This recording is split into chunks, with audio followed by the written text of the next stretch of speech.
ATS presents The Realty Debate, powered by Tata Capital, with Manisha Natarajan.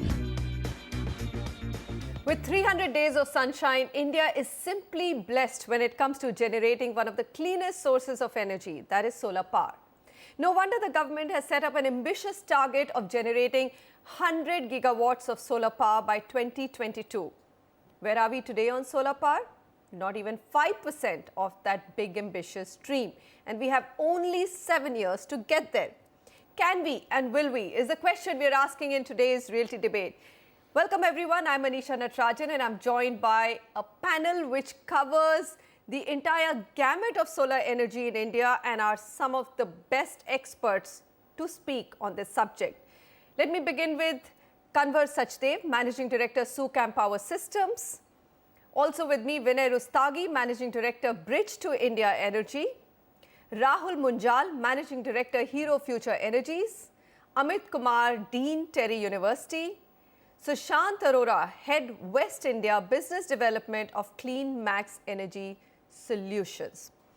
Before I get to our panelists, let me just tell you what's been happening in solar so far. Exciting story, India gets 300 to 330 sunny days a year. So we could easily install 1000 gigawatt of solar generation, actually 10x of what the government has laid down as its target, which would then be equal to about 4 times the current peak power demand of the entire country. The peak power demand is currently about 250 gigawatts. And how much land would it take? Well, the figures vary. They vary between 0.5 to 1% of India's land could be taken up for this ambitious dream. Now, here's what's happened on the policy front so far. India launched the Jawaharlal Nehru's National Solar Mission in 2010 with the aim of adding 20 gigawatt of grid-connected solar power by 2022. And we will come to these terms like what is grid, what is not in the grid, etc., important ones to understand. BJP-led government revised the target to 100 gigawatt. Imagine from 20, they took it to 100 by 2022. So it became 5x. Now look at the current generation. I said 5% or less than 5%, but as of May 2015, which are the reported figures, the country is producing only 4.1 gigawatt of usable solar energy. That's 4% of the target, so not even 5%. All right, let me go back to my panelists and now find out whether that big solar dream is possible or not. Vinay Rustagi, first question to you, because your company's done the maximum number of white papers and, you basically tell everybody how to get the solar story right. Is this a very ambitious target or not? Well, I won't say it's ambitious at all. I think India is a growing economy. It's one of the few bright spots in the world economy right now. If you look at our per capita consumption of energy, it's one of the lowest in the world.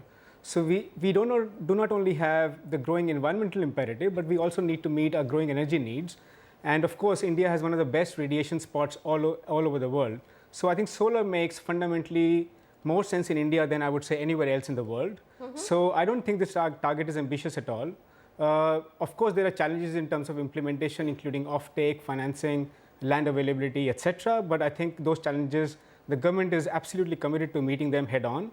And I think we do have a very, very committed and reform-driven government who's looking after the sector.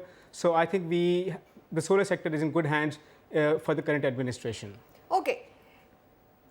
You talked about the policy makers, and Piyush Goyal tweeted, people had laughed when I said, and I'm quoting him, solar energy prices will be below rupees 5 per unit. Last solar bid received by NTPC is rupees 4.63 per unit. That's a big catalyst for India to achieve its solar dream. Rahul Munjal, you agree with that? It's possible? 100 gigawatt is possible in 7 years? So let's answer this in 2 or 3 different ways. The first is, of the 100 gigawatts, 60 gigs is coming from projects which are grid connected. Okay. For which you saw the 4.63 winning bid by one of our leading companies in the country. And if you saw the number of players who were interested and who bid below 5 rupees, there were a few of them. So the reality is as far as the investments go, there is a lot of people and there is a lot of money chasing the sector. So you talk to me about investments. Is there enough money to put this up? I think there is, as far as the equity is concerned. Then you talk about the debt. Is there enough debt in the country to put this up? Now that is where question marks start to come in. Today, infrastructure debt by Indian government is close to 7 lakh crore. And the money needed only for renewables in the next 7 years is also 7 lakh crores. So will our banks be able to fund the debt is one big question. So we need to have more depth when it comes to the markets. Financing. Financing. So that's one part. Equity is available, but is the debt available? And if it's not available in India, can it be got from the rest of the world? Other than that, of course, we know what happened to with the new land reforms and the land bill. Having said that, I think land is still easier got for solar than some other industries. So I don't see that as a problem. Third, which I might see as a slight problem, is manpower. This industry has become very big very, very soon. So getting the right manpower to deliver 10, 12, 13 gigawatts in a year could be what is challenging. And so 60 gigawatts in the next till 2022, easily doable.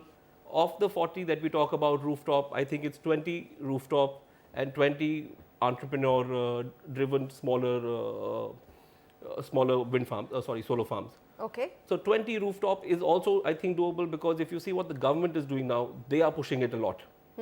All the government buildings, including and not limited to railways, police, MCDs, they're all moving solar. So just that rooftop alone is enough. Is enough. Yeah. Amit Kumar, do you agree that, there's not only in solar everything, I mean, the big challenge of land, like a lot of people say, where will the land come for the large solar farms? 25 is what the government's laid out, will come for. Do you think that that's not such a big challenge? The biggest challenge is actually financing and manpower? I think, Manisha, all three would constitute big challenges, and which comprises land. And land, when I say land, it's not only quantity of land, but acquisition of land. And of course, finance. Of course, Rahul says that for equity, there is no problem, but he very rightly said that debt, and at right price, the cost of capital for debt, I think that's an issue. And that's where one has to look very carefully how we are going to mobilize that kind of finance at that kind of cost, which would make solar viable.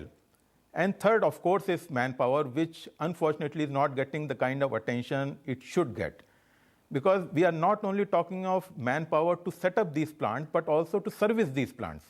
So from where all that trained manpower at different levels is going to come, that is something one needs to very carefully look into.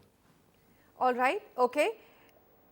Sushant, what do you think? I mean, you have been setting up solar energy plants.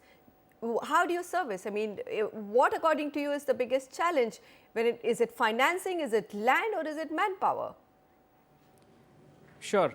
If you look at these sort of 100 gigawatts, the number looks daunting. But I do agree with Vinay that if the right enablers are presented by the regulatory bodies as well as DISCOMs, it's actually a fairly doable target. And these enablers, once again, within the 60 gigawatts, which is your grid-connected or large-scale solar, the enablers are really a lot of this reverse bidding, etc., which has been in the news recently, where power at 4.63 and so on rupees a unit is possible because land as well as the infrastructure for evacuation has been supported well by the government and DISCOM in that area, right? So in that sense, the enablers there really are government support for land, the right kind of policies, and auctions and reverse biddings, which actually help large-scale power developers sell their power. There's also a number of enablers to help private money at smaller ticket sizes really ramp up and hit that 40 gigawatt target for rooftop or on-site solar, right? The accelerated depreciation policy is one of those, and while it's relatively less spoken about in in the media and news, but it's really within rooftop solar and within people who want solar systems on a smaller scale on their factories, on their rooftops. That's really a key enabler, and that's the kind of thing that can make this target fairly doable, maybe even before before that 2022 timeline. So I think the view we have is that the future of solar is very bright in India, so long as these enablers which have come into force over the last 1.5 years actually stay on. All right. Kanwar Sachdev, do you feel that there has been a bigger traction on the policy front in the last one and a half years with the new government coming to power?